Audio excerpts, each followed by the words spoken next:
We are glad to see you, dear viewers, and welcome to a new episode of Cultural Flavors. Ramadan edition. I'm your host, Dr. Mohammad Al-Qattan. And I'm your co-host, Eman Marafie. So, Eman, in every episode, you give our dear viewers an advice. So, what is your advice for dear viewers today? Well, today's advice is to respect others' opinion, because even if you don't agree with their opinion, you have to just make peace with them. Exactly. I totally agree with you, Eman. This is totally fine that you have a different opinion, that we like something, other who doesn't. We have to respect each other because we have to live in harmony. Yes. So, Eman, which country we will be talking about today? Well, today I'm wearing the characters of the country that represents them. All right. So everyone knows what I'm wearing. Perfect. So it's the United States of America. Oh, this is the country where I obtained my master and PhD. Such a lovely country, and truly a lot of states, which is around 51 states in the United States of country. So which state did you go to? Oh, I probably visit more than 20 states because I lived there for, yes, I lived there for almost 8 years. That's great. Yeah. So we will get to know also more about this country with our guests. So let's go watch this report together, dear viewers, and we will be back. So please stay tuned.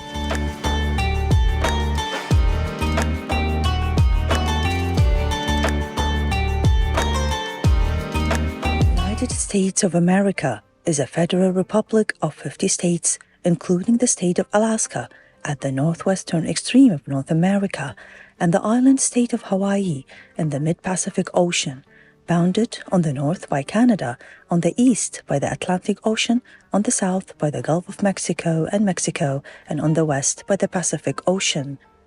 With its rich history, the USA is a melting pot of cultures, languages, and traditions, offering visitors a unique opportunity to experience a wide range of cultural influences.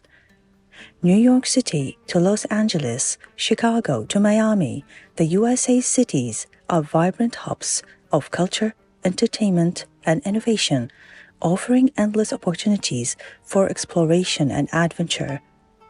Whether a person enjoys hiking, skiing, surfing, or camping, the USA is home to endless opportunities for outdoor recreation with national parks, forests, and wilderness areas spanning the country. The United States is home to a diverse and growing Muslim population, and gathering at mosques and Islamic centers for iftar meals and prayers provides many Muslim families with a sense of community. Because many American Muslims trace their ancestry to other corners of the globe, Ramadan traditions in the United States are diverse. Muslim communities serve daily iftar with menu varied between South Asian, Middle Eastern, African American, and other cuisines. Like Muslims everywhere, in Ramadan, they begin a month of fasting, praying, reciting the Quran, giving to charities, performing good deeds, and gathering for iftar. In the USA, Ramadan is a time of community fellowship as well as spiritual growth. For Muslims in the United States, mosques are often the center point of social, religious, and even sport activities.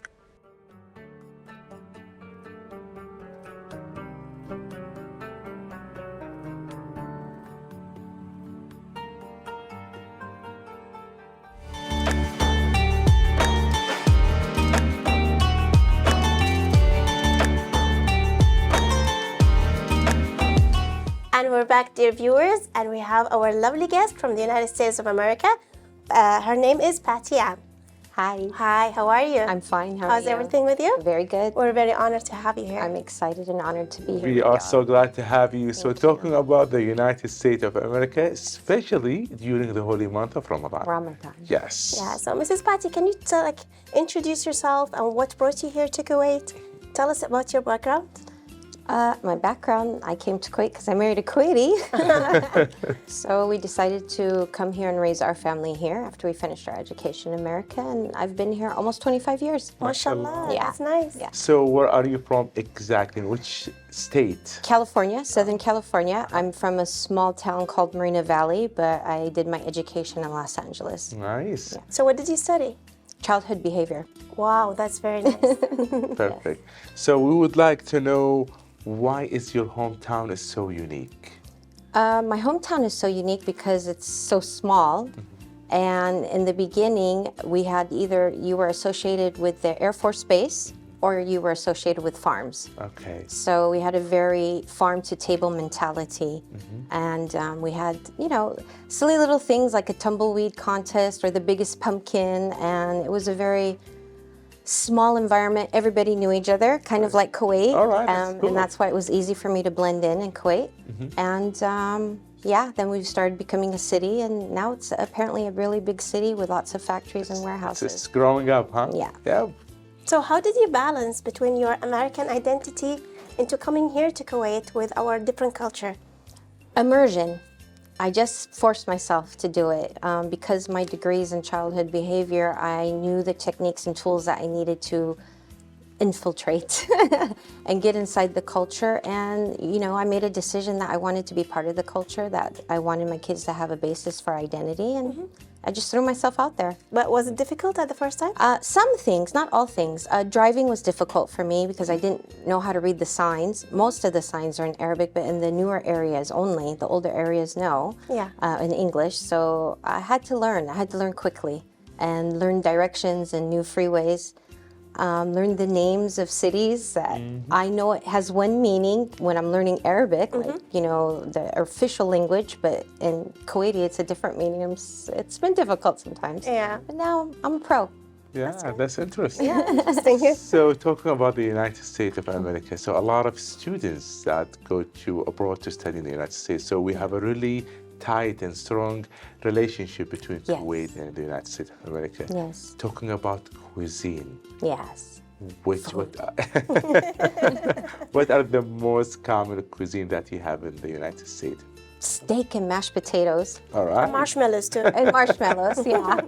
Little apple, but yeah, steak and mashed potatoes, I would say, probably would be the most popular, no matter if you're in the north, south, east, west. Everybody knows steak and mashed potatoes. All right. And mac and cheese. Mac and cheese. Yeah. Pizza. Yeah, but it's not American. I mean, it's the modernization of it, like food at The home. Bigfoot pizza. Yeah. Yeah, this is what I New remember. York. So, like, did you like when you came to Kuwait? Did you like enjoy our Kuwaiti food? Absolutely. And have you tried cooking it? All the time. Oh, nice. Yeah. So what are your favorite dishes then? Majboos, DI. All right. I love it. So I love this is the golden dish Yeah. in Kuwait. So Yes. in every Yeah. episode, most of our guests, they They like love the majboos. majboos. That's Yeah. very interesting. I love it. I love it. Very cool. It's, I'm very picky about it, and I will only eat it in certain homes and certain restaurants. If not, it has to be from my house. Wow. Just out of curiosity, you have been traveling to another states besides California? Oh, my whole life. Yeah, that's what we do as Americans. We go on Okay. road trips. Uh-huh. Yeah, all and of which the states pretty state much. do you like? I like the ones that have the country in them, but mostly with like the desert. I mean, Arizona, Nevada. These are the because it feels like home to me. Not particularly fond of the East Coast. Okay. I don't like big cities, and yeah, I like places that have nature. And 20 minutes you're in the desert, or 20 minutes you're in a forest, or 20 minutes at the beach. Correct. Yeah. But if it's like I think Arizona is very hot, right? Yes. So here we're escaping the hot. Yeah. For me, I like it. I don't like cold weather. Oh, this okay. is- So I felt right at home in See, Kuwait. exactly. So when you come here, you adjust yourself. It's so easy. Southern California is very hot, like Kuwait. Yeah. So let's talk about the holy month of Ramadan, in particular in the United States. Okay. So how it's different from the United States and Kuwait in regard to the holy month of Ramadan?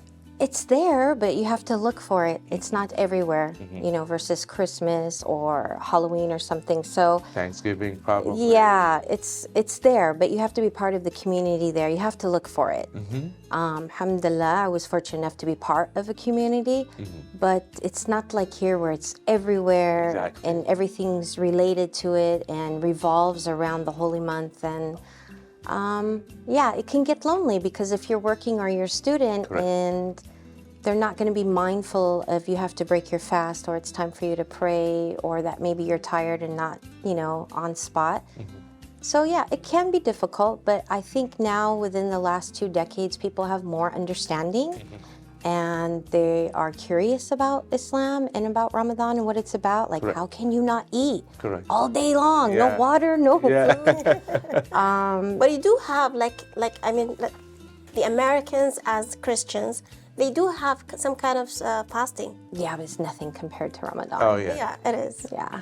But it's still the good thing that in the introduction, I talked with my colleague Eman, talking about how we have to respect each other. Of course. So when I was in the US obtaining my master and PhD, Yes. I worked in the lab from 8 to 5.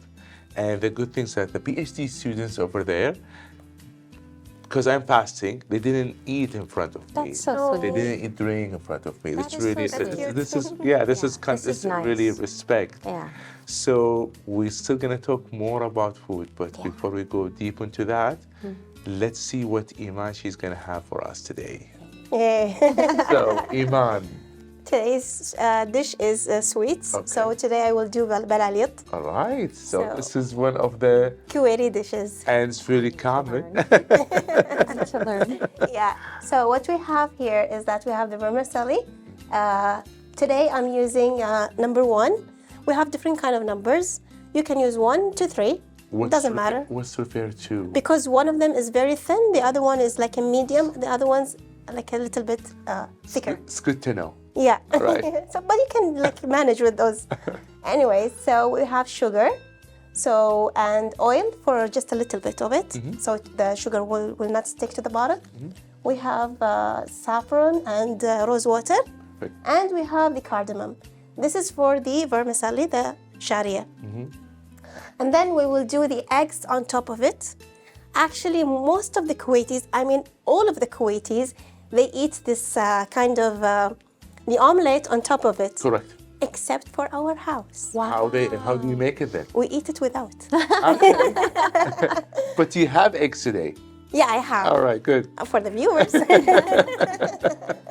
So I'm gonna have the eggs. I'll do them as omelets with also cardamom and saffron, with a little bit of sugar and salt Nice. to be on top of the balalit. Perfect. So let me ask both of you, when do you eat balali? Do you prepare it breakfast or lunch, or when do you eat it? Actually, we eat it for sweets. Sweet? Yeah. Which is after the meal? Yes. What about you, Patty? No, See? breakfast. See? It's for me for breakfast. Nice. Yeah. All right. Yeah, especially because I do intermittent fasting. It's a nice thing. I don't know how to make it, so I'm always telling my husband, I want to go here, I want to eat. Better eat because it's got the protein and the carbs and the Correct. sweetness. And the sweet. Yeah. See, this is why it's different. Some people like to eat it breakfast. I Yes. actually Our house is always different.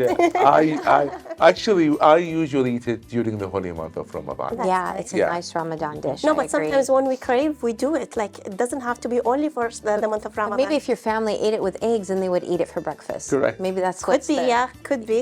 So yeah, by itself, like that with the sweetness, I would probably consider it a dessert. So, Mrs. Patty, you're gonna have the chance to try what Iman's gonna make for us, and you're gonna rate it. Oh, Yes. okay. So, dear viewers, let's have a break, and we're gonna continue. So please don't go away.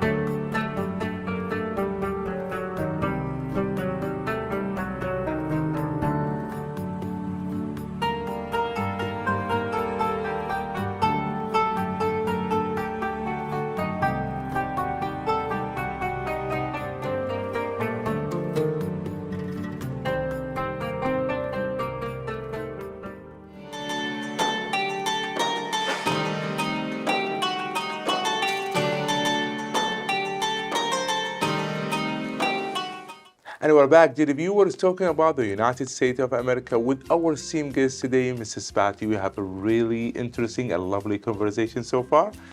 But let's see, Eman, what she's gonna do for us, the balalit. So More we important need the steps to our dear viewers. Yeah, well, okay. Every Kuwaiti knows how to do it. Maybe I'm the only one now. But I learned our and you guest, he learned. doesn't know how to do it, so. So me and you today, we will do it together. So I have the water boiling for the vermicelli. So I'll be breaking them. And when breaking them, just make sure that to separate between them so it won't stick all as a big lump. And then when it's al dente, then you close the hot water, you strain it. Okay.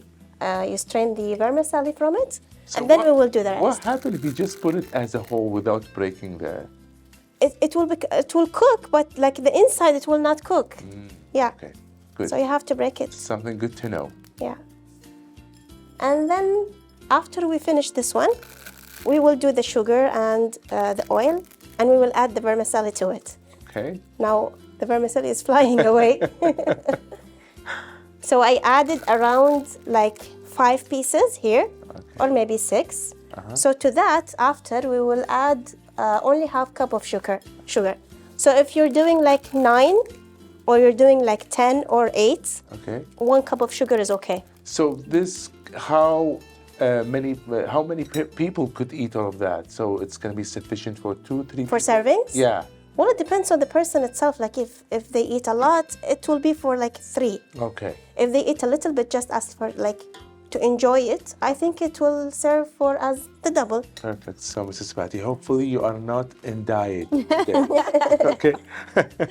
No. So let's go back talking about the Yes. holy month of Ramadan during the United States of America. So how it's differ from the United States and Kuwait? So you probably experienced Ramadan, you've been Yeah. fasting in Ramadan in the United States. Like I said, it's not everywhere. You've got to go specifically for it. You've got to make your own atmosphere in your own home. Go look for it, the events that are happening in Ramadan. If you're on a university campus, there's always things. Maybe your local masjid or your local Muslim organization. There's so many of them in California. And then there's like little cultural things. Like for me, here when I got to Kuwait, Gergian was different. Greish. Correct. The difference between Greish and Gabkar, it's just like, Okay. oh, well, you guys got a lot of stuff going on. People are so active, huh? Yeah. People like to celebrate. Yes, yes, and eat. Okay. For us, it's, there, it's just basically, you break your fast and then suhoor. It's nothing's open late like here. And the work time is the same. Yeah, So there's nothing- nobody gives you any break no or break or anything. Exactly. And here you can go out and shopping or sit and have coffee somewhere. There, unless it's a weekend, no. So suhoor is pretty much you're alone unless you choose to make an activity. with That's what. others. Could I say it was difficult fasting in the United States? It was difficult, but the hours were pretty much easier. Here, I find the hours were much longer. Really? And the Yes. hotness is much more worse. Okay, so do you remember when was the sunset over there? When do you break your fast? At Well, what when time? I started fasting, like on the regular, it was winter, so the sun would set quite early. Okay. Yeah. So around 5-ish? Yeah, Okay. so it would be easy. So when I was in Texas, the sunset was at 9. Yeah, well, that's summer, not winter. Yeah, Yeah. but it was really, really, really tough. Yeah, I have in to summer. fast around 18 to 19 hours. So by the end of Ramadan, I usually lose 10 kilos. Wow. Yeah, because I only could eat for a couple of hours. Yeah. And I have to go to bed early. Okay. Then I have There's to no wake. time. There's no There's no time. I have to wake up early. No time. And They you have don't to- change the work, they Right, don't change the classes. Exactly.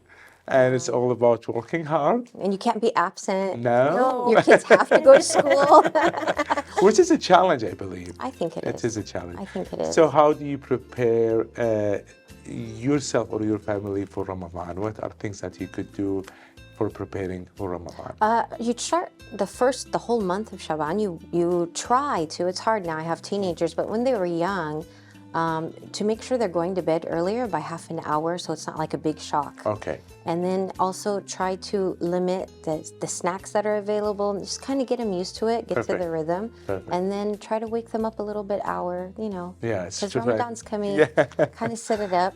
I have a tradition because, you know, we have Christmas trees in America. I don't do the Christmas trees, but I have a Ramadan tree. Yeah. Yeah, Okay. and it's fairly new, and What do it's you shaped, it's like a crescent Okay. with lights. It's white, and I put ornaments. So every year we pick one nice ornament. I get something keshka, and we put it on the tree and take a picture, and it's labeled with that year. That's nice. Smart idea. Yes. Yeah. How about we do that? So how about the schedule? Do you set a schedule during the holy month of Ramadan? And for try to. for shopping, for cooking, and a time for yourself? I try to, and because of my business too, my biggest month for me is Ramadan. So yeah, I try to balance. Out of curiosity, do you have your family visiting Kuwait or not? No. No. Probably you're going to be, and this is why you are missing the United States, so you go back and forth there. A little bit, not too much. Okay, Yeah. that's interesting. So what about your Kuwaiti dishes? What do you prefer? A balali, Okay. marguga. For Ramadan, tashriba. Tashri. I don't eat rice in Ramadan. I don't know why. I'll eat it all year long. I don't crave it. I don't want it. That's a change. Yeah, and I will only eat tashriba in Ramadan. They know, like if it's Zawara at Mama's or at my house, you got to get my bowl ready, and it's there, and that's the only thing. So I'll it's eat. an everyday dish. Oh, Only in Ramadan. I have no idea why. It's just what I like. It is what it maybe is. After I'm fasting, that's what I want. the spirit of Ramadan, maybe. Maybe. Maybe. So that's my favorite dish, but only in Ramadan. Marak shabsi. Okay, I love it too much. that's Yeah. good. Yeah. So what about sweets? So do you? I'm not a big sweet person, but I like the old school sweets, you know, so gafsha, the old ones, the saffron cake, not the too sweet. Okay. I don't like modern sweets All right. at all. That's better. Yeah, it's healthier, but Yeah. I miss out on things. So if I go out with my friends or something, everybody's got, sometimes I'll crave it, but I like the old school Game stuff. probably. about- I do Doing like it- game up. It has to be for certain places. No, but Okay. how about doing it in a healthier way? I just don't like Like the basbousa, you can do it as a keto basbousa. It's not about. It's not about ketos. Yeah, I just don't like the flavor palette of sweet. I'm a savory person or spicy. All right. So, yeah. Hopefully someday. When my mother-in-law makes basbousa, though, I can't miss it. I like it. Perfect. She makes the. So let's see Perfect how is the balalid going so far. Yes, that's right. All right. So it's almost I think done. So I have to touch it. So also you're gonna add sugar with it. Yes. All right. And do you have, or is there any healthier choices beside? Yes, you could use date molasses. Oh, Okay. Yeah. see, see. I'm learning. Do you cook the vermicelli all the way, or is it al dente, or? Al dente. Okay. Yeah. And then Because mine always comes out mushy. if you cook it too much, yeah, it would be. Yeah. But sometimes, even if you strain it earlier, still sometimes it gets mushy. So what about, let's talk about the Eid Yeah. in the United States of America. Yeah. So what do you do? How do you prepare for it? Do you take Go to the masjid. You go to Okay. the masjid for Eid, and there's always, pretty much all the local masjids there. They have a big Eid carnival or something going on, and that's what you do. even though it's not a really official holiday? Yeah, Yeah, so Yeah. it's gonna be something. it's a sick leave day. But yeah, most families will go to the masjid, and there's always some kind of lectures going on. I mean, it depends what community you're from. In California, we have certain central communities, and you go to the bigger masjids, and yeah. Okay, and that's it. Probably could probably it's a 1 day. Eid. Yeah, Yeah, pretty much. it's Yeah, just because you're not going and visiting families and stuff. Not like here in Kuwait. where Yeah, it's so- dragged on for But 3 days. here is different. So Yeah. so here you have to really visit your family and You gotta go have to- house hopping. Yeah. You gotta go house hopping. But this is, I think, is a good habit that you're gonna go and see all your extended family and Yeah, probably it's very family oriented, It's which I very- love about Kuwait. Yeah, this is- And Ramadan always brings family together, doesn't it? And the Eid, you get to see people you don't really see them all year long unless there's like a wedding or something. Exactly. Yeah, this is actually our advice for you, dear viewers. It's good to really have a quality time Yeah. that you could be with your family, as well as probably having quality time with your children. Yeah. Because sometimes if you have children who are at college, probably it's going to be tough that you could have a meal together. Yeah. However, in the holy month of Ramadan, It's a big point. Yeah. yes, that you could, all of you Yeah. could be at the same place, that you could Yes. eat together. Yeah. So, Iman, So I added 3 tablespoons of oil. And now I'm going to add the half cup of sugar. half cup. It's not that much, you know. So I'm just gonna stir it a little bit. And then I'm gonna add the vermicelli on top of it. Then we will do the cardamom and the saffron. Okay. So, Patty and Iman, what about a break? Okay. Sure. So, dear viewers, we'll be back. So, please don't go away.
Naqsa and Ghabga.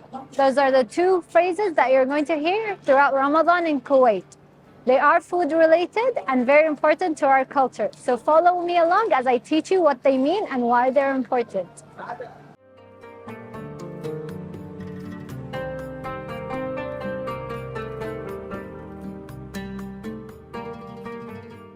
So a niqsa in Ramadan, especially in Kuwait, is when people would cook their iftar meal and they'd set aside some of the iftar meal to share with their neighbors and families. It can be something as simple as kubab or haris or rish, tashrib even, or even as extravagant as ligaymat, sab al-gafsha, and desserts to enjoy after iftar meal. And it's usually sent out half an hour before iftar so that when people could set up their iftar table, they will enjoy the beautiful spread from all the different neighbors and family members and just enjoy the feel of Ramadan.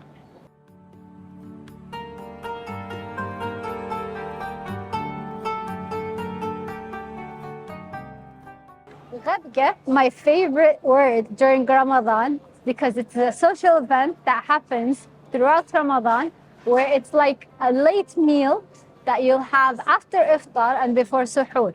People will come together, whether it be families, friends, and just neighbors, and enjoy each other's company and socialize. You'll have food and you'll talk and just enjoy the different vibes that Ramadan gives before your suhoor meals.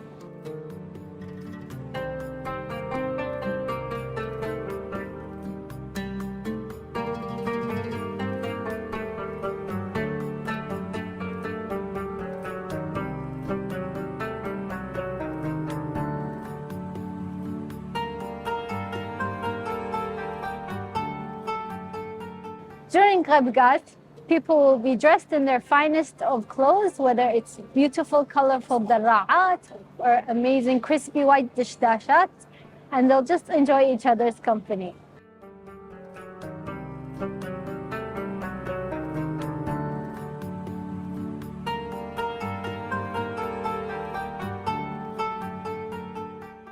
So I'm sure you'll be invited to a غدة, and if not, try and score yourselves an invite and enjoy a niksa from us. Happy Ramadan.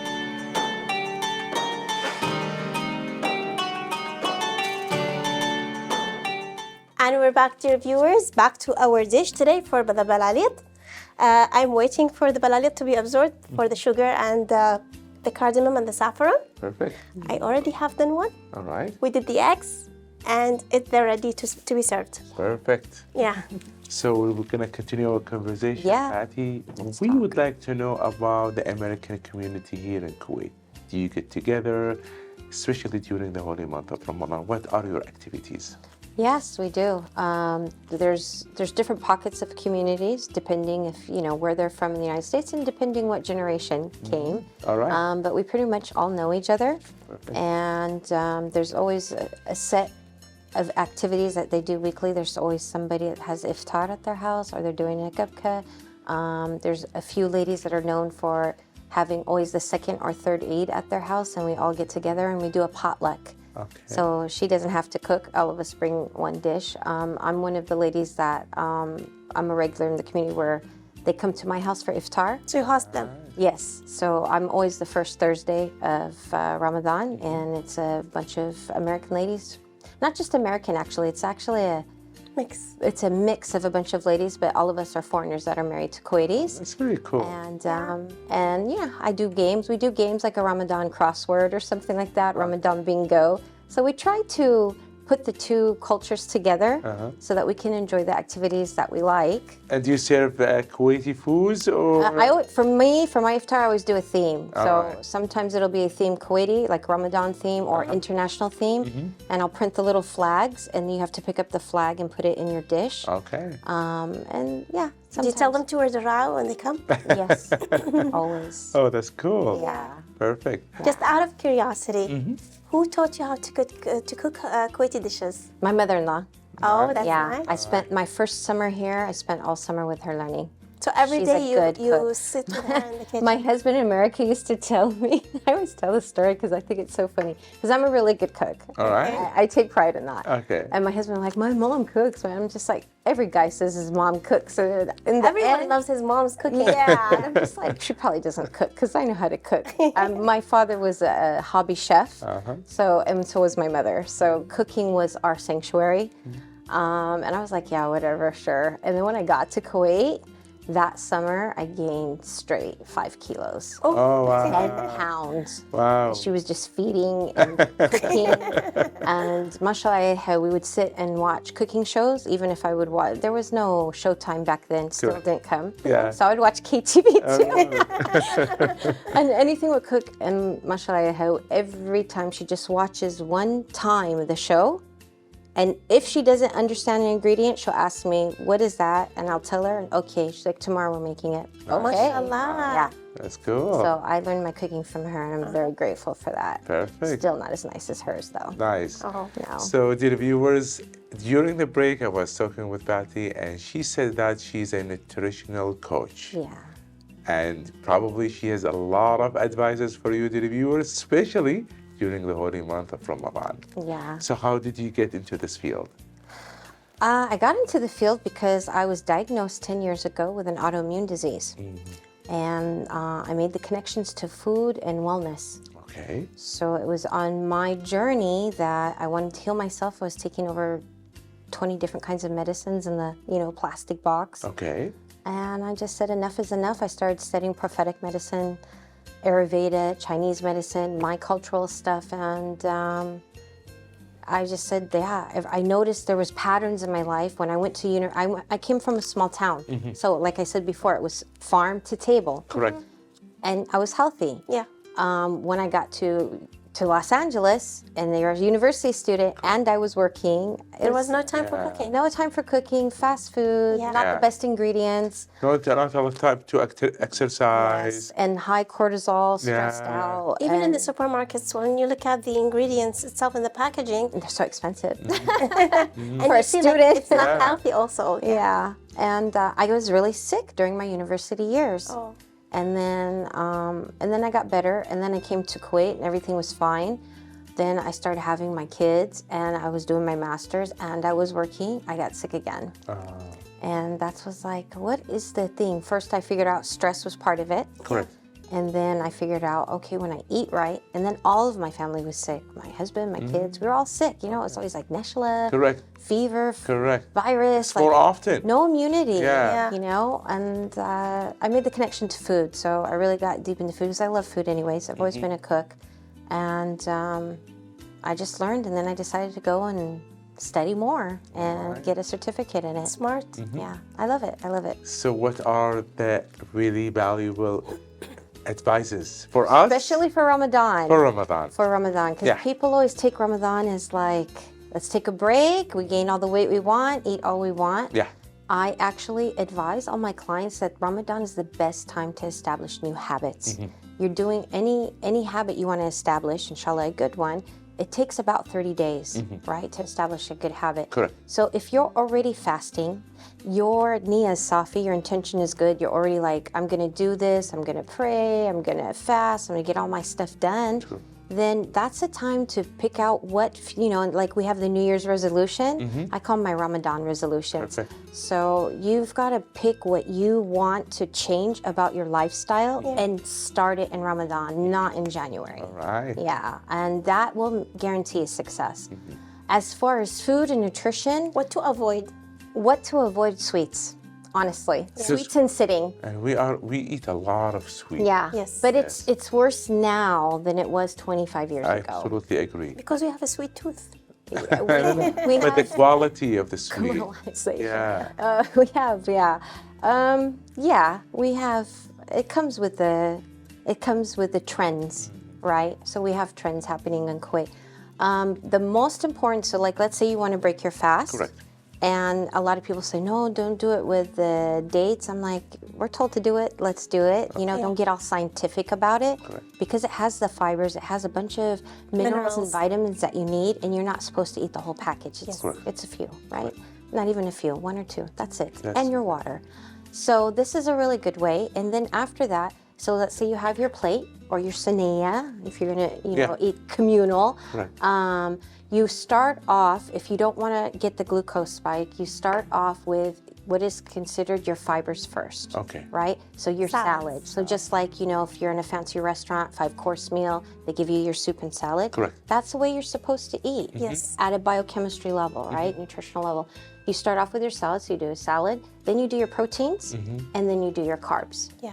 And then you repeat that process. Oh, really? Because the Yes. protein takes a lot of time to be Digested, but you need the fibers first, because if you do the protein 1st and you leave out the fibers, you're gonna have a really hurting tummy. It's not gonna digest properly. Oh. The fibers is the fertilizer for the probiotics in our stomach. Okay. They need it. There's special, subhanAllah, the way that every fiber, vegetable, mineral, everything that's made, it has signals and says, use me to take me to the liver, use me, take me to the heart, to my muscles. So that fiber with the protein, it'll digest. There's a synergy that happens. So, Patty, let me ask you here. Could I eat fruits instead of vegetables? You have to do a combination. My rule that I teach my clients is eat the rainbow. You need the phytonutrients from everything that God created. So every meal that you have, every drink that you have, even the belalit today, I'm sitting here thinking, how can I make it? My minimum for my clients is make sure there's 3 colors. Okay. I keep it easy for them. Okay. Make sure there's 3 colors. So if you've got a salad, you've got tomato and khiyar and carrots and Tomato, lettuce. yeah. That's 3 colors. That's a minimum of phytonutrients. We're talking about beta carotene, chlorophyll. All these things are very good for our body. They heal our body.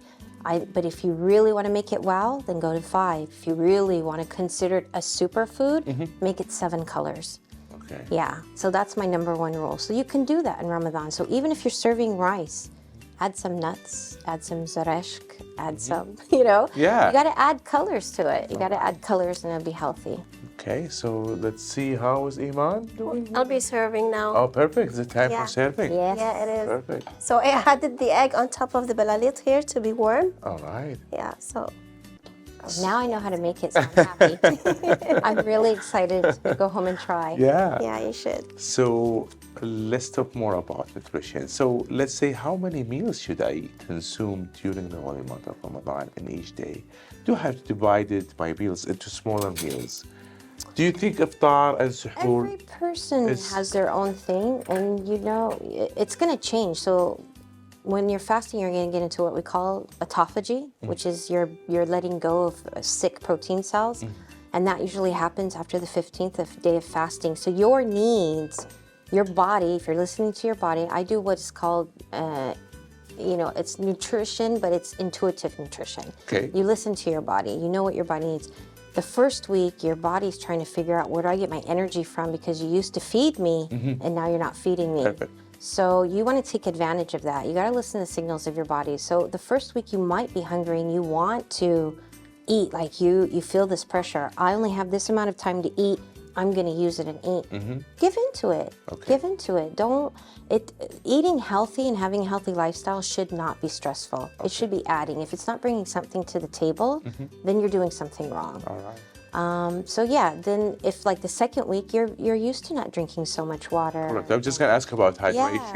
Yeah, you have to stay hydrated. So I always tell my clients, at least one of your glasses of water, even if you have high blood pressure, add a little bit of sea salt or Himalayan pink salt, so that you're getting the electrolytes. When we go to the hospital and you're getting a drip, Correct. you're sick, The what IV. is it? The IV. It's sodium and Correct. glucose, Correct. right? Yeah. So make your own IV at home. Make sure you have your electrolytes without using those commercialized If you boil sugar. the water, then you add the Himalayan salt after it cools down, and then you salt. No, you put just- it in there. Yeah. And That's just it, drink yeah. it. Yes. Because there is a way that I This is do called usually- Himalaya Salt Soleil. This has a different purpose. You can Yeah. do that and take that in the morning, but while This is what I do. yeah, this is during your normal days. But if you're fasting, Okay. and then that's your first water and stuff, it's gonna This thank is you, your balali. thank you. Tislamidich. You're welcome. I really, Afia. I'm so Bon appetit. it's exciting. Are we gonna taste it now? Yeah. Yeah, please go ahead. Okay. So yeah, you got to listen to your body. You don't eat too much. It's mindset. It's psychology, right? Correct. But I like to eat. I love to eat. I'm a huge Doesn't foodie. actually. And then fats. Let's talk about fats real quick, because Yeah. people have brainwashed us like to hate fat. Yes. It's wrong. There's certain Especially ghee. fats. Yes. No. Love your butter. Make sure it's from a good source. Love your ghee. Make sure it's from a good source. And yeah, fat is good for you. You have to lubricate your body. If you got an engine of a car, Correct. you got to lubricate your body, just Correct. like your heart. Yeah. You know? So I'm Like kinda even the far. cholesterol is good for you for moving. God did not like provide cholesterol in plants because they're stuck to the earth, Right. like to the ground. They're not Absolutely. moving. So, for me, Iman, this dish is really delicious. So before I will give some time to our seekers to try. Yeah. Could you please mention your ingredient to our viewers for last time? Sure. We had the vermicelli. We added them to the boiling water, Okay. just until it becomes al dente. Then strain them. The second step is to oil your pot a little bit, not too much. If you don't want to add like hydrogenated oils, you could add butter. You could add also coconut oil, would be very nice. Yeah. And then you will add the sugar. You can substitute it with date molasses. Also, then you will add the vermicelli, the cooked ones. Then you will mix it with the cardamom and the saffron and the rose water. If you don't like rose water, you can omit it. Okay. And that's it. So I'm not gonna Excited. evaluate the balalit. I will let our esteemed guest evaluate. So, Mia. Thank you. It's very nice. بالعافية. I'm taking that with me. All right. Of course. as I told you, hopefully you're not in diet because it's gonna be delicious. Yes. So that's good. It's not too sweet, right? No, it's a nice balance. Perfect. Yeah. So we're gonna keep going talking about the nutrition tips. So make sure that you're eating in order when you're breaking your fast. Make sure that you stay hydrated. Don't be scared of fats. Actually, while you're fasting, if you have good fats in your system, it's going to help you during your fast. You're going to feel satiated and you're not going to feel dehydrated. Another thing, of course, is the sleep. We tend to stay up until it's time for suhoor, and then we pass out. This is so bad for us. So what is the best thing to do? We have a circadian rhythm. We're supposed to. I mean, we do. If we're going to do all things Ramadan, then let's kind of follow the example that we have in our Sallallahu. We're supposed to go to bed early and then wake up. I totally agree with you. I like that. What is the guy that comes for suhoor and he The musaharati. yeah. That was one thing when it came to Kuwait. I was really excited. Do we have that in Kuwait? Some of the neighbors, because I live in an old neighborhood, so the older people they will hire them to come, and make it fun in the beginning of the Ramadan. had that. Yeah, I live in an older neighborhood. We're like the youngest couple there, the youngest family, and that was one of my favorite things that I saw. Yeah. And then it probably have to go have to go to bed early, and you have to go to bed early and then wake up, and you make sure that you are. One of the ways that you can help yourself for suhoor is something that I'm known for is what I call the hyper nourishment smoothie, and so I've created based at a chemical level. How these foods are interacting with each other, the spices, the vegetables, the fruits, so that you are hyper nourishing your cells and you'll expel the toxins out and take in the nutrients. So that's the first step that I take with my clients. I tell them, don't worry about calories, don't worry about, just drink this and take it. Perfect. Yeah. So you stay hydrated and full. Yeah. Valuable information, lovely conversation with you. And I still have questions, but after. All right. So this is very interesting, and we would like to thank you for your Thank you for having me. time and Thank valuable you for information. being here, actually. Yeah. Thank you. And we'd like to thank Eman for preparing Thank this you. delicious. You're very welcome. I learned. There you go. It's easy. It's not for me. I've tried. Believe me, when you go today to the Now house, I or will. tomorrow, just try to do it. Perfect. Inshallah. Inshallah. So you could probably enjoy eating the barali. Yeah. Yes. So the viewers, we're going to see you tomorrow with a different guest as well as talking about different country. Until then, be safe. Bye-bye.